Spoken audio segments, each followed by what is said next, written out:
Hey, everyone tuned into the channel. If you, like me, are always following every move of the Washington Commanders and want to understand the latest news, stick with me until the end, because these rumors I'm bringing today could change the course of our offense. Could this player be the missing piece to fix the team's receiving core? Let's dive deep into this analysis, and of course, I want to hear your opinions. Don't forget to like and subscribe to the channel. And remember, in today's final analysis, a big player might join the Commanders in Week 3. To start, we already know that the Commanders surprised many fans by trading Jahan Dotson to the Philadelphia Eagles. While rumors about a possible Brandon Ayuk trade were circulating, Washington's management preferred to remain cautious and not make risky moves. And here comes the big question. Does the coaching staff know something that we, the fans, aren't seeing? During the preseason, we saw a lot of focus on names like Dyami Brown, Luke McCaffrey, and Olamide Zaccheaus. Are they the trio that can really get the job done?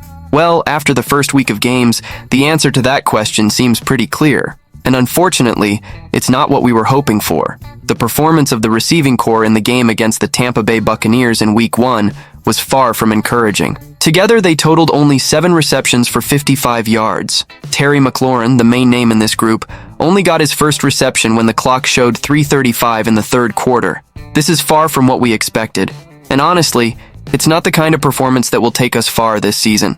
We need an urgent adjustment in this sector, and that's where our big question comes in. Could Noah Brown be that adjustment? Noah Brown, who had been released by the Houston Texans, was signed by the Washington Commanders. The player has an old connection with Coach Dan Quinn, dating back to when they were both with the Dallas Cowboys.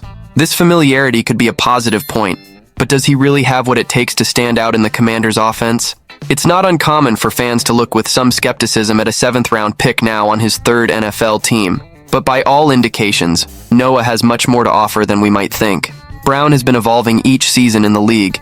Just to give an example, he had 2 games last season where he practically single-handedly secured his team's victory, according to Houston Texans general manager Nick Caserio. This already shows that he's not just any player.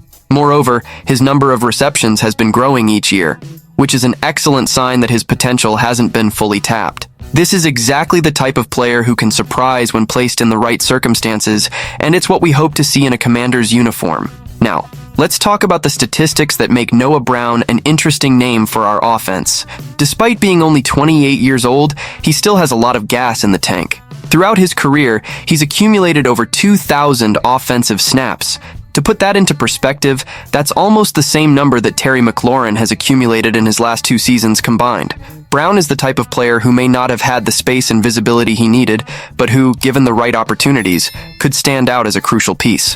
What stands out is Noah's improvement in ESPN's reception metrics, which use advanced data from Next Gen Stats. His overall receiver score jumped from 46 in 2020 to 56 in 2023, demonstrating his evolution. Even more impressive is his YAC score, which reached 69 in 2023, the 3rd best in the league, behind only Deebo Samuel and Nico Collins. This shows that he has the ability not only to make the reception, but also to gain precious yards after catching the ball. This isn't something we see in just any player. Furthermore, his ability to get open has also improved significantly, reaching 51 in 2023. This puts him ahead of big names like Devonta Smith, Tyler Boyd, and even Cooper Kupp. For those who still have doubts, these statistics show that Noah Brown could be a big surprise. In fact, his overall ranking among receivers placed him at 43rd, ahead of McLaurin, who was 53rd, and far ahead of Dotson, who was 101st. This raises the question, did we underestimate the impact he could have? It almost feels like déjà vu, but it wouldn't be the first time a player significantly improves over the years. NFL history is full of examples of athletes who peak later in their careers like Terrence Mathis, Rod Smith, and Wes Welker. Many of these players just needed a new environment or a new opportunity to shine. Who knows if Noah Brown might be the next on this list? If he manages to fit into the Commanders' offensive system, we might be about to witness something special. And for those who still have doubts about the management's decisions, it's worth remembering that Coach Dan Quinn and General Manager Adam Peters have been through similar situations before.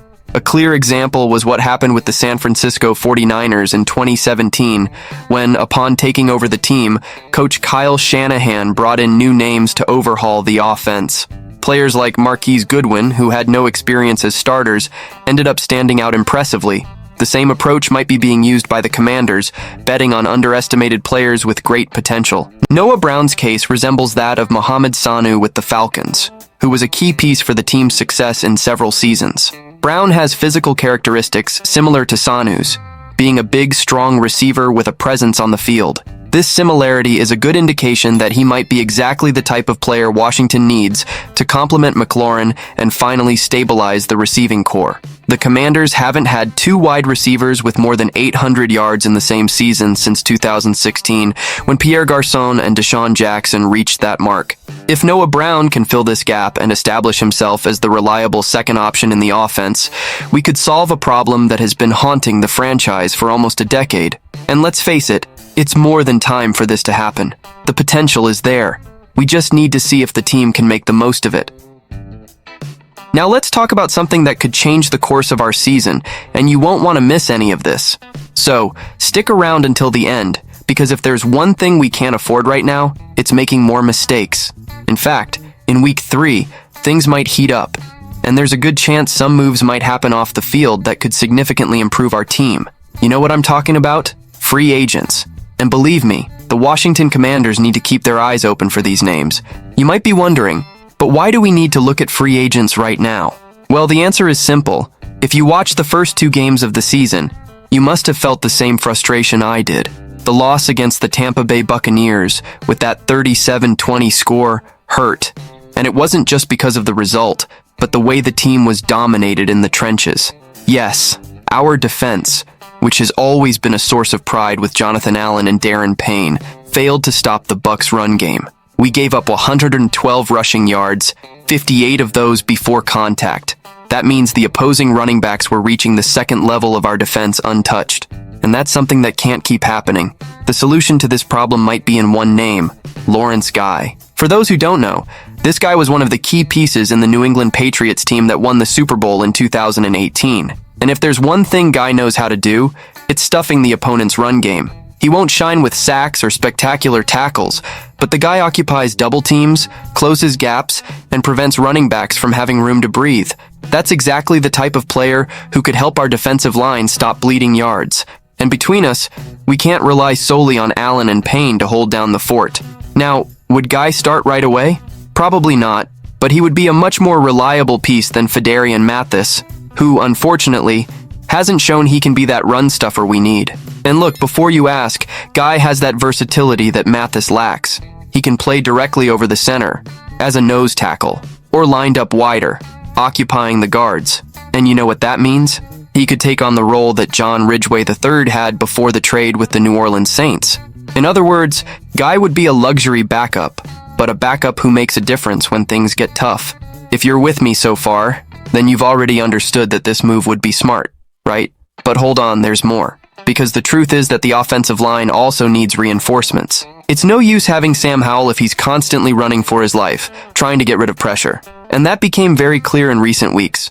Our offensive line needs more protection, and in the free agent market, there are options that can bring that security.